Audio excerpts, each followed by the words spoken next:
Hola, buenas noches con todos. Estamos muy contentos de empezar un nuevo Platinum Live por este canal, por este medio. Vamos a esperar que algunas personas se conecten. Ya tengo a mi invitado aquí conmigo en sala. Estoy muy contenta. Acá en breve lo voy a presentar, pero antes de presentarlo, por favor, compartan este video entre sus contactos que puedan estar interesados en este tema, que es una pregunta que muchos nos hemos hecho en los últimos meses.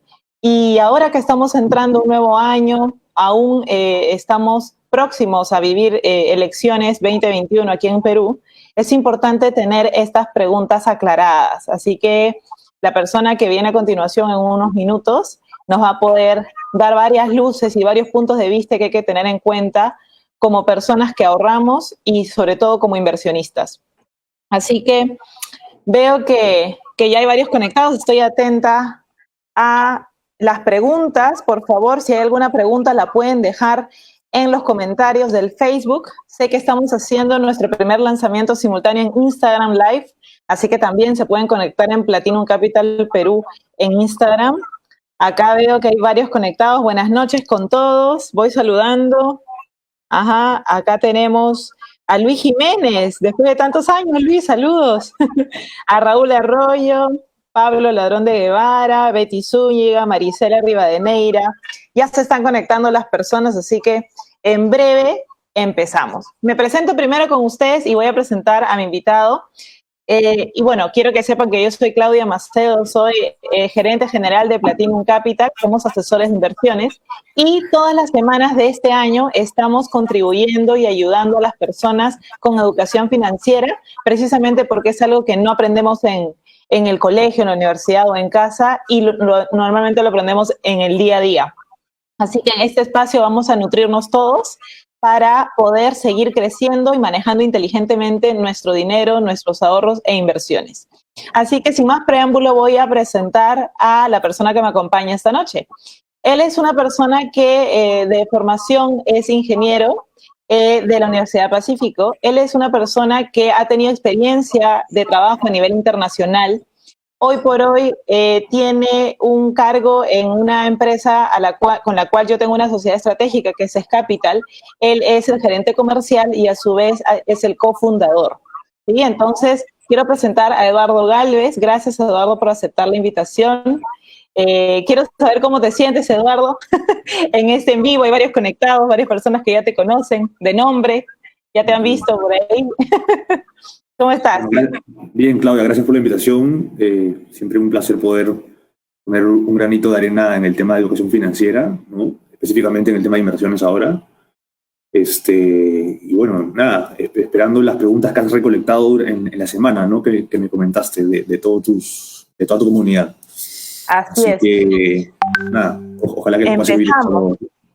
Sí, muchas gracias a ti por el espacio. Sé que eres una persona muy ocupada y que estés aquí, de verdad que significa mucho, no solamente para mí, sino también para todas las personas detrás, ¿no? La comunidad, que estamos siempre buscando este tipo de respuestas, ¿no? Entonces, invertir en Perú o invertir fuera, ese es el tema de esta noche. Y efectivamente hemos recopilado preguntas de las personas. Todas las preguntas han sido formuladas por alguna persona. De todas maneras, si hay alguien que tiene alguna pregunta, la puede dejar escrita y yo a lo largo de la presentación las voy a ir formulando, Eduardo, conforme vayamos avanzando. Entonces vamos con la primera pregunta, Eduardo, una pregunta que me la hacen todos los días, todo el tiempo, en cada asesoría que yo realizo. ¿Es ahorrar o invertir? ¿Es recomendable hacerlo en soles o en dólares en este momento, ¿no? ¿Y por qué? ¿Por qué en soles? ¿Por qué en dólares? ¿Por qué no en una? ¿Por qué en ambas? Quisiera que nos detalles un poco más al respecto.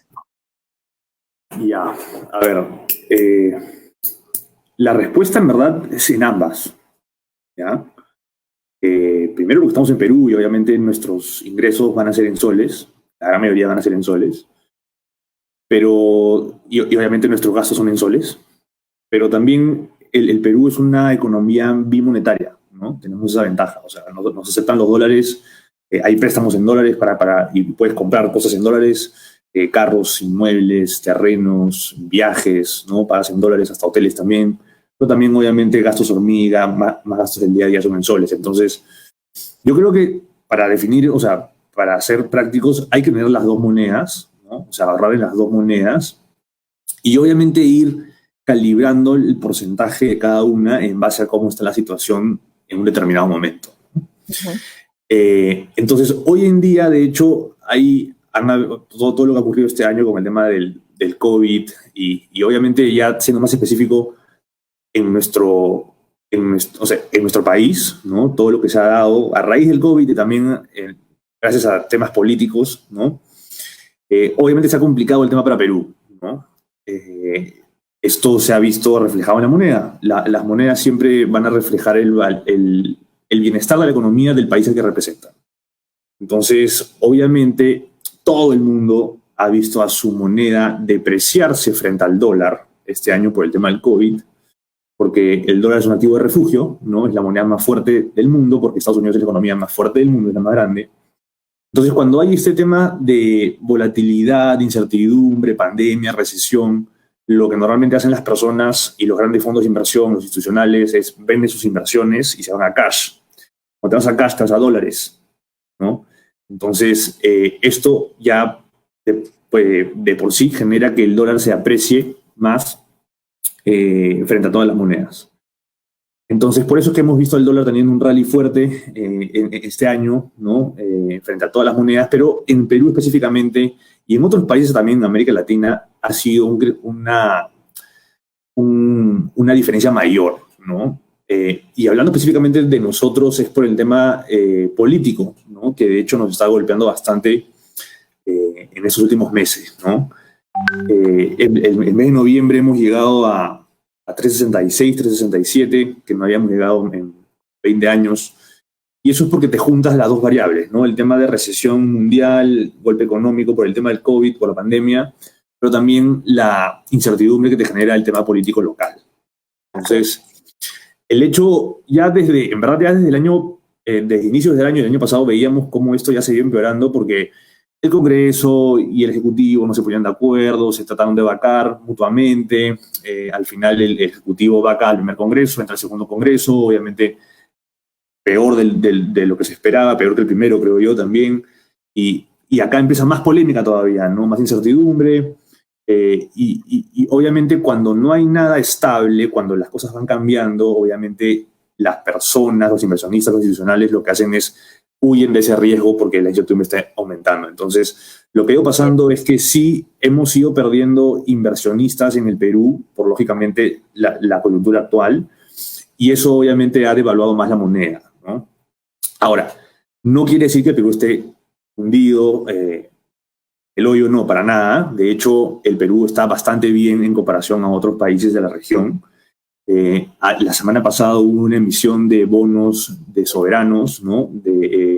El gobierno se endeudó, el Perú se endeudó, con bonos a 5, 10, 100 años también de vencimiento, es decir, préstamos muy largo plazo, y en verdad la demanda fue bastante buena, ¿no? Creo que metimos por 4.000 millones de dólares en emisión de bonos de todos los grupos y se tuvo una demanda de 15.000. Entonces, sí hay una demanda por asumir riesgo país, porque si tú lo comparas contra un riesgo, por ejemplo, Argentina, un riesgo Brasil, el Perú hoy en día tiene más espalda financiera, tiene una estabilidad, entre comillas, ¿no? Si lo comparas contra esos países, obviamente, porque estos países vienen muy mal desde muchos años atrás, ¿no? En cambio, el Perú ha venido por, creo que yo, 20 años caminando parejo, constante, sin nada wow, ¿no? Del otro mundo que nos haga decir, qué maravilla, el Perú está creciendo mucho, pero hemos venido a un crecimiento constante y eso obviamente en el largo plazo nos ha traído ventajas hoy en día, ¿no? Entonces, ¿qué esperaría yo en el corto plazo? Obviamente yo no creo que el dólar tenga mucha más fortaleza de seguir trepando frente al sol o frente a otras monedas, porque ya la economía, la política monetaria, ¿no? Que es lo que hacen los bancos centrales, la Fed en este caso, que es el Banco Central de Estados Unidos, está con tasas en cero, está apoyando un montón, está inyectando mucha liquidez al mercado, y eso tendría que hacer que el dólar comience a corregir frente a otras monedas, ¿no? Eso es lo que debería pasar en el 2021 cuando las cosas ya comiencen a mejorar económicamente. Porque por oferta y demanda, cuando hay exceso de dólares en el mercado, entonces lo que va a pasar es que el dólar va a comenzar a bajar su precio. Entonces, eso debería ocurrir en el mediano plazo, o sea, el siguiente año, si es que las cosas comienzan a recuperar, porque si todavía hay incertidumbre en el mundo, la moneda de refugio va a ser el dólar. Entonces, al final, el dólar va a seguir trepando. Pero ahí también le tienes que agregar lo que pasa en Perú, ¿no? Y lo que dijiste al inicio del conversatorio es importantísimo, ¿no? A nosotros se nos vienen elecciones en el 2021. Entonces, no me preocupa mucho lo que pase de aquí hasta el 2021, aunque en realidad, por ejemplo, hoy día he visto una noticia súper negativa, que es que el Congreso ha aprobado el retiro de la ONP. Sí. Cosa que obviamente eso es retirar plata del tesoro de Perú. O sea, es literal que el Perú ponga plata suya para devolver, porque la ONP no es un fondo de inversión. Entonces, eso obviamente te da indicios de que ahorita los que nos están gobernando, los que toman decisiones políticas, están mal, ¿no? Están tomando decisiones negativas, pensando en el mediano y largo plazo, porque de hecho, claro, tú retiras la ONP, le das algunos cientos de soles o miles de soles a varias personas, pero eso es como querer tapar el problema con el sol con un dedo, ¿no? Eso al final te ayuda a poder, no sé, gastar en el cortísimo plazo y cubrir algunas necesidades, pero en el mediano y largo plazo lo que va a hacer es empeorar la situación económica crediticia del país. Entonces, si vemos nosotros más decisiones como estas de aquí, y sobre todo si se concretan en el 2021 y nos toca un gobierno, un ejecutivo, un congreso que sea muy parecido, muy inestable a lo que hemos vivido en los últimos años, obviamente esto va a seguir empeorando. Entonces, ¿podría el sol romper el nivel de 3.67 que hemos visto en noviembre y hemos corregido a 3.58? Sí, tranquilamente. Estamos en un país emergente, en un país de América Latina, y lamentablemente todavía tenemos mucha volatilidad por el tema político. En América Latina normalmente no se vota bien, ¿no? Entonces, tenemos el ejemplo de Venezuela, tenemos el ejemplo de Argentina, que hoy está en una situación muy complicada, en default prácticamente los dos países. Y obviamente nosotros corremos ese mismo riesgo, ¿no? O sea, si elegimos mal en el 2021, vamos a estar más cerca a ese escenario tan negativo, y obviamente el sol ahí perdería un montón de valor y probablemente pues, veamos el sol en 4 soles un dólar, ¿no? Y si en el 2026 elegimos peor de nuevo, probablemente nos veamos a otro nivel y a otro nivel. Entonces, yo personalmente yo prefiero ahorrar más en dólares, aunque sea una mayor parte en dólares, ¿no? Porque obviamente estoy asumiendo un menor riesgo. Por el hecho, estoy asumiendo riesgo Estados Unidos, no riesgo Perú. Pero también es importante tener soles, porque obviamente nuestro día a día es en soles. Y además, ponte que nos sorprende en el 20 un gobierno súper bueno, hay un cambio muy radical, buena hora, entonces el sol agarraría fortaleza, ¿no? Frente al dólar, y el tipo de cambio comenzaría a bajar. Entonces, no es que tú tengas, oye, me voy a dólares o me voy a soles, sino en verdad tienes que manejar de las dos un poco, pero hoy en día yo creo que dólares es lo más eficiente hablando de términos de riesgo-retorno, ¿no? Y el efecto inflación también, ¿cierto? El sol está afectando una inflación mayor. Exactamente. La inflación en el sol obviamente siempre es mayor porque somos un país emergente que tiene todo por hacer, todo por crecer. Entonces, los cambios en los precios de los insumos o del consumo interno obviamente siempre va a aumentar en una mayor velocidad que una tasa de inflación de una Europa o un Estados Unidos, ¿no? O un Japón. Entonces, sí, pues vivir en un país emergente cada año es más caro, incrementa más, ¿no? el costo de vida que en un país ya desarrollado que ya está caminando súper bien. ¿No? Claro. Sí, a veces nosotros, por equivocación, por error, ¿cuál es la palabra? Pensamos y comparamos solo las tasas, ¿no? Y vemos, la tasa soles me paga 7% en tal caja cooperativa, y tú me ofreces un rendimiento en dólares de, no sé, se me ocurre, 6%. Y pensamos que como 7% en soles es más grande en número que 6% en dólares, pensamos que es más conveniente que esta, ¿no? Entonces, ¿cómo tú le explicarías a una persona, desde tu experiencia, que no es así? Desde mi punto de vista, yo diría 7 menos 3, 4. Entonces, versus el 6% del dólar que tiene una inflación mínima, el dólar sigue siendo, esa tasa de dólares sigue siendo mejor, ¿no? Entonces, sí, ¿eso cómo lo dices? O sea, porque a veces solo vemos el número, pero no entendemos lo que está detrás del número, que es el efecto de inflación, que es una resta, ¿no? Que nos baja el retorno. Exacto, tal cual, ¿no? O sea, tú para una tasa, para netearla, tienes que restar la inflación y así vas a tener tu crecimiento anual neto, ¿no? Claro. Pero además de eso también tienes que ver el tema del riesgo. Entonces, o sea, viendo el riesgo que estamos entrando nosotros, yo sí creo que obviamente, no solamente por tasa, por rentabilidad, sino por, o sea, en tu ejemplo obviamente, sino por retorno, por riesgo, yo me iría más por una tasa, o sea, si un 6% en dólares, un 7% en soles, yo me iría por el 6% en dólares de todas maneras, hoy en día. Claro, claro. Bien, y justamente una de las preguntas es sobre las diferencias entre invertir bajo riesgo Perú versus invertir bajo riesgo internacional, ¿no? Entonces, ante eso, ¿tú qué podrías comentarle a la persona que nos preguntó esto? Bueno, creo que hemos hablado un poco de eso en la primera pregunta, porque de hecho las monedas representan el riesgo de cada país, pero, o sea, y va a depender también, o sea, qué riesgo internacional estás asumiendo, ¿no? O sea, si estás asumiendo riesgo de Estados Unidos, obviamente es un riesgo menor que un riesgo local. Estados Unidos, este año que han habido elecciones, no tienen 22 candidatos presentándose a ver quién gana la presidencia. Son mucho más organizados, son demócratas y republicanos. Entonces, son partidos que tienen mucho más historia, lineamientos muy, muy ya establecidos. Se respeta mucho el tema de jerarquía también, ¿no? Y demócratas como republicanos no es como que tú puedas decir, bueno, hoy en día ya en realidad hay de todo, pero no puedes ir a ultraizquierda, ultraderecha, o si entra demócrata o si se queda Trump, va a seguir siendo pro mercado y va a seguir los impuestos abajo. Y esto es súper bien para la economía. En cambio, si entra Biden, como que apoya más a la clase social baja y al final va a como que ser el enemigo del sector privado. No, en realidad no es así en Estados Unidos, ¿no? Tanto el Partido Demócrata como el Partido Republicano hemos visto que a lo largo del tiempo han hecho cosas muy buenas para la economía, ¿no? Con algunas diferencias, obviamente, pero al final en Estados Unidos no se va a meter cabe en el tema de crecimiento económico, ¿no? Siempre está pensando en el mediano y largo plazo. Entonces, por el tema político, obviamente, invertir en el Perú es más riesgoso, pues, porque es inestable la política en este país, ¿no? No hay políticos que estén liderando un partido en el muy largo plazo, y obviamente cada elección o cada 5 años vemos partidos muy, muy improvisados, ¿no? Personas que no son políticas. Creo que un buen político no es una persona que tenga una buena trayectoria en el trabajo, en el sector privado, no, para nada. Se requiere mucho más que eso para ser un buen político.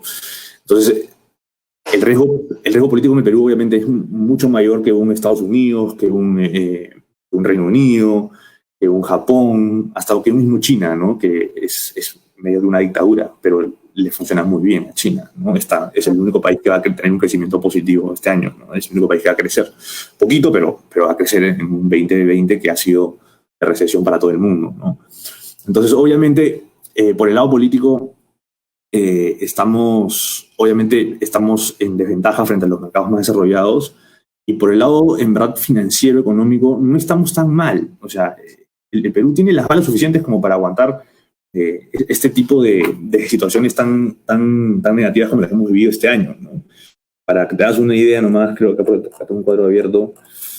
El Perú ha invertido, por ejemplo, el 15% del PBI lo ha invertido el Perú este año, ¿no? Frente, por ejemplo, Holanda invirtió también el 16%. O sea, en términos de cuánto se ha mojado el Estado, cuánto ha invertido el Estado, ¿no? Para rescatar la situación que estamos muy parecidos a Holanda, ¿no? Que es un país de primera.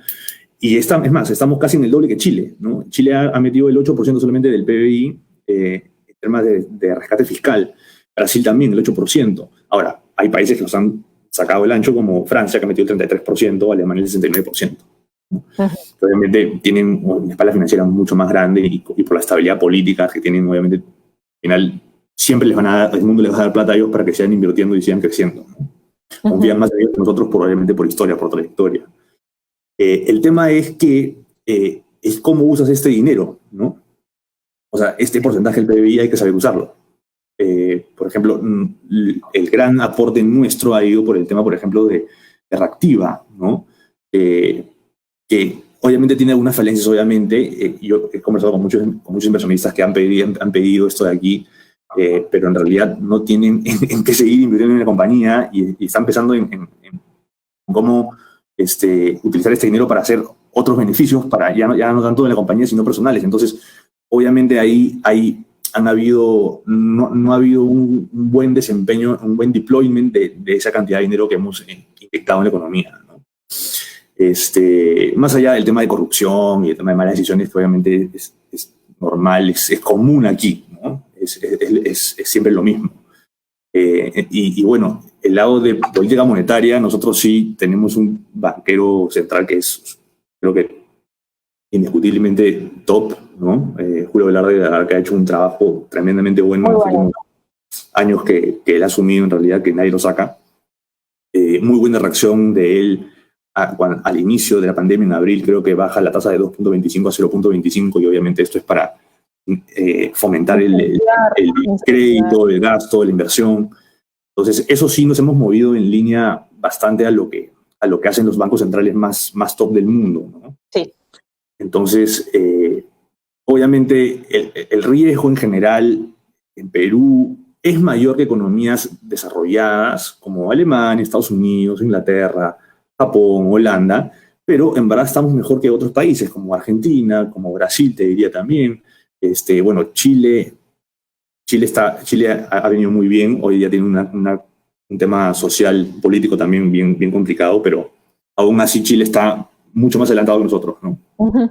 Entonces, en realidad, por eso es importante siempre el tema de diversificar, ¿no? O sea, nunca vas a meter todo tu dinero, todas tus inversiones, todos tus ahorros a solamente asumir un riesgo de alguna región, algún país. O sea, tienes que entrar en diferentes cosas para que si el Perú le va mal, obviamente lo que tienes en Estados Unidos, en Holanda, o en Italia, o en Alemania, no se va a golpear tanto porque ellos no tomaron esas decisiones, ¿no? Exacto. Está bien. Excelente. Bueno, gracias por responder porque es una pregunta que varias personas le hicieron. Una pregunta más antes de pasar al otro tema, que también tengo otras preguntas clasificadas para ver sobre las notas estructuradas. Antes de ello, ¿qué factores hay que analizar para evaluar hacer una inversión? Sea en Perú o sea afuera, ¿qué puntos hay que tener en cuenta? ¿Qué variables? ¿No? A mí se me ocurren algunas, tú dime si alguna más. Hay que ver la rentabilidad, hay que ver el riesgo, hay que ver el horizonte de inversión, hay que ver quién gestiona, cuál es el respaldo, cuál es el nivel de frecuencia de pagos. No sé qué otras variables tú recomendarías mirar. Mira, todo lo que has mencionado obviamente es lo primero que tienes que tener en cuenta al momento que tomas decisión de con quién vas a invertir, ¿no? O dónde vas a invertir. Pero tú tienes que hacer esa comparación frente a otras realidades, creo yo, ¿no? Porque es muy distinto querer invertir en el Perú que querer invertir en Estados Unidos o Europa. Porque el tema de inversión, de mercado de capitales, de mercado financiero, está mucho más avanzado en esos países que en el nuestro. Entonces, yo te diría que hay varias cosas, ¿no? A ver, primero es la diversidad de estrategias, la diversidad de instrumentos de inversión que hay. Por ejemplo, en Perú, recién hemos visto los REITs, los fideicomisos, exactamente, los fibras, recién lanzándose desde hace 1 año y medio, 2 años, ¿no? En Estados Unidos van más de 30 años. Y acá el fibra más grande creo que maneja $50 millones. Los fibras allá manejan billones de dólares y están diversificados en oficinas, casas, terrenos, centros comerciales, campos de golf, campos deportivos. Es obviamente, hay una variedad tremenda para poder hacer inversiones de todo tipo y poder al final tener tu dinero más diversificado. Entonces, acá en Perú no hay tanta diversificación, pues, porque obviamente estamos recién evolucionando en esos temas. Entonces, yo que he tenido la oportunidad de invertir afuera y acá, obviamente me gusta la diversidad que hay afuera, pero tampoco voy a desaprovechar las oportunidades que hay en Perú porque como es un mercado que es emergente, que hay mucho potencial de crecimiento, solamente que tienes que medir muy bien el riesgo, ¿no? Entonces, uno es, creo yo, la diversidad de estrategias de oportunidades de inversión. Otra gran diferencia que hay que también ver es el tema de las comisiones, ¿no? cuando tú inviertes, obviamente el que te va a seguir la estrategia, el seguimiento, el análisis, va a cobrar una comisión. Entonces, hay que comparar ese nivel de comisiones, ¿no? Porque al final, como estos intangibles, ¿no? Y al final esto es algo que no puedes tocar, es un servicio, esto de aquí.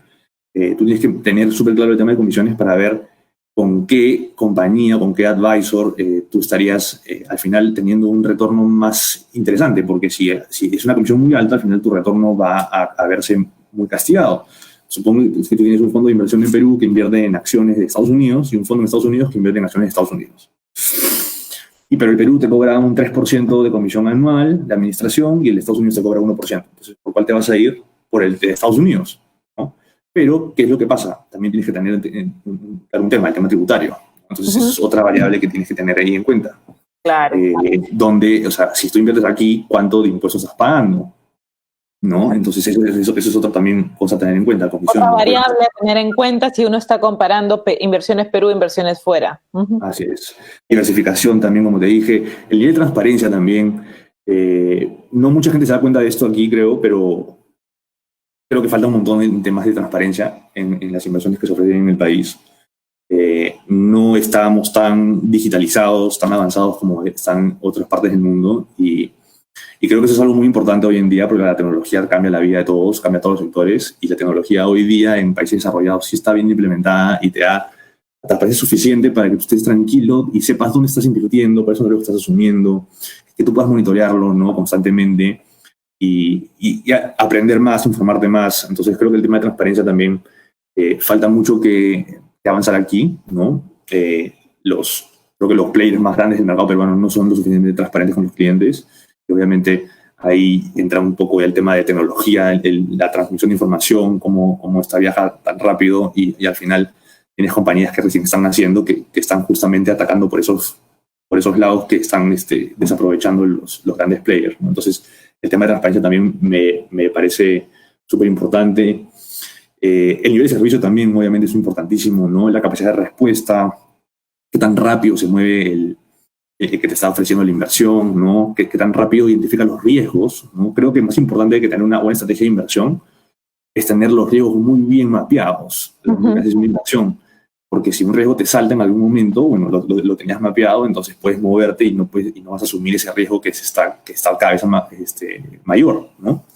Entonces eso también es importantísimo, ¿no? La capacidad de respuesta, que creo que tú mencionaste, o sea, ¿quiénes son? ¿No? ¿Cómo están manejando? ¿Cuál es el track record? Eso es muy importante también, ¿no? Totalmente. Coincido contigo porque, claro, a veces uno solo se deslumbra con la tasa, ¿no? Y vemos, en estos tiempos, al menos en pandemia, yo he visto rentabilidades altísimas, ¿no? Yo pensaba que 40%, 50% anual en soles ya era alto, pero he visto rendimientos de 10% garantizado mensual y la pregunta no es, oye, ¿quién invirtió en esto? No, ¿cuál es el riesgo? ¿Cuál es el riesgo detrás de eso? ¿En qué están invirtiendo? ¿Cuáles son los activos? Entonces es demasiado riesgo. Personalmente no es mi perfil, pero hay personas que deciden asumir ese riesgo. Y perfecto, ¿no? Sí, no, de hecho, y en verdad sí se cumple que a mayor riesgo, mayor rentabilidad, ¿no? Sí. O sea, eso está clarísimo. Ahora, de que hay ciertos momentos en que a un nivel de riesgo se puede acotar y aún puede generar esa misma rentabilidad, una rentabilidad mayor, sí se da también. Ya existen esas formas. O sea, existen y se dan a lo largo del tiempo. O sea, toda crisis económica, toda recesión, toda caída fuerte en el mercado de capitales, variable, fija, trae grandes oportunidades, ¿no? O sea, si tú invertías el 18 de marzo en la bolsa, en S&P 500, hoy en día tenías un retorno brutal, 50, 60% más, ¿no? En menos de un año, en 7, 8 meses. Pero obviamente nadie es brujo para saber, este era el día en que yo tenía que meter mi vaca y al final iba a tener una rentabilidad súper buena. Entonces, por eso es que la gente va y busca estos especialistas en temas de inversiones, ¿no? Porque ellos sí están dedicados 100% a estar leyendo el mercado en todo momento y poder tener una mayor claridad de en qué momento vale la pena invertir en qué lugar. Entonces, obviamente, el que te dice que esto es 100% garantizado, acá no hay ningún riesgo en esta inversión, eso es mentira, porque eso no existe. ¿No? Pues no se llama inversión. Entonces, obviamente, ahí un inversionista tiene que conocerse muy bien para poder saber con qué riesgo te sientes cómodo, ¿no? yo soy un inversionista que, o sea, de moderado a agresivo, que te diría, y 10% mensual o sea, me parece demasiado alto, ¿no? Entonces, no sé, yo no me iría por una estrategia así, me parece que hay algo raro. Obviamente la analizaría, la estudiaría, a ver qué es lo que me están ofreciendo para tratar de entender un poco más, para ver si hace sentido, pero obviamente tasas así de altas es un riesgo muy, muy alto, ¿no? Que yo no me siento cómodo asumir y me imagino que bastante de los que me escuchan hoy en día tampoco, ¿no? Totalmente de acuerdo contigo. Yo creo que si en algún momento decido tener parte de mi dinero en riesgo alto, es dinero que no me va a doler perder, ¿no? O sea, un porcentaje mínimo, 5, 10% de mi patrimonio, separarlo en ese tipo de alternativas de inversión fuera de serie, ¿no? O directamente en acciones también, ¿no? Directamente en acciones. Y ahora están de moda las famosas bitcoins, las criptomonedas, entonces el poder tener un dinero ahí que no te duela, no quieras cogerlo al corto plazo, pero que de pronto te pueda generar una buena rentabilidad en el tiempo, ¿no? Entonces, corriendo riesgos altos. Así es. Bien, Así es. ya siendo casi las 8 p.m., queremos no extendernos mucho. Yo sé, Eduardo, que tienes que hacer en unos minutos más, así que vamos a entrar al siguiente bloque de preguntas que tiene que ver con las notas estructuradas. Quiero que sepan todos que este espacio es meramente educativo, no vamos a hablar específicamente de las notas estructuradas que ofrece SES Capital, vamos a hablar de las notas estructuradas en general. Así que si hay preguntas, pueden dejarlas también en las transmisiones en vivo que estamos teniendo en Facebook y en Instagram. Vamos a empezar por algunas que escogí para poder, digamos, dar a conocer este producto que personalmente yo lo tengo en mi portafolio de inversiones, mi esposo igual, mi familia, y considero que es un producto que deberíamos tener en cuenta, ¿no? Porque es un producto interesante. Entonces, ¿quién mejor que tú, Eduardo, para poder explicar? La primera pregunta es, ¿qué son las notas estructuradas y cuáles son sus ventajas para el inversionista? Ya, las notas estructuradas son la combinación de activos tradicionales con derivados financieros. Y los derivados financieros, para hacerlo sencillo, es un contrato financiero con una contraparte, en donde tú fijas ciertas condiciones de protección, rentabilidad, plazos. Entonces, la nota estructurada es una inversión alternativa que te permite modificar el nivel de riesgo asumido para poder cumplir con diferentes perfiles de inversión. Entonces, es alternativa, ¿por qué? Porque no es una inversión tradicional. Normalmente en las inversiones tradicionales, tú necesitas que la economía, que el mercado se vaya para arriba, ¿no? Que donde tú estás invirtiendo crezca para generar una ganancia, un retorno atractivo. Eso es lo normal, lo tradicional. Eso es lo tradicional. En los alternativos no necesariamente es así, ¿no? Puedes tener tú, a través de derivados financieros, en este caso en notas estructuradas, puedes tú apostar a la caída del mercado y si el mercado se cae, tú generas más ganancia, ¿no? Los famosos hedge funds, ¿no? Los hedge funds tienen estrategias que contemplan que el mercado te puede jugar en contra y si eso se da, gatillas una ganancia extraordinaria que no todos los demás lo están teniendo, ¿no? Invertir en inmuebles, en real estate, también es considerado inversión alternativa, ¿no? Y yo creo que hoy, dada cómo están las tasas en el mundo, en lo tradicional, que son los depósitos a plazo y los bonos, por ejemplo, la inversión alternativa hoy en día está tomando un papel mucho más importante en los portafolios de todas las personas y los institucionales también, ¿no? Private equity, private debt, capital privado, deuda privada, inversiones en real estate, notas estructuradas, hedge funds, son cosas que hoy, como las tasas de interés están tan bajas, ¿no? Y no estás generando una renta atractiva en ninguna moneda, porque hoy en día estamos todos abajo, o sea, todos bajos en tasas porque queremos que la economía recupere, estas estrategias te pueden dar un yield, un rendimiento mayor que lo que estás viendo hoy en lo tradicional.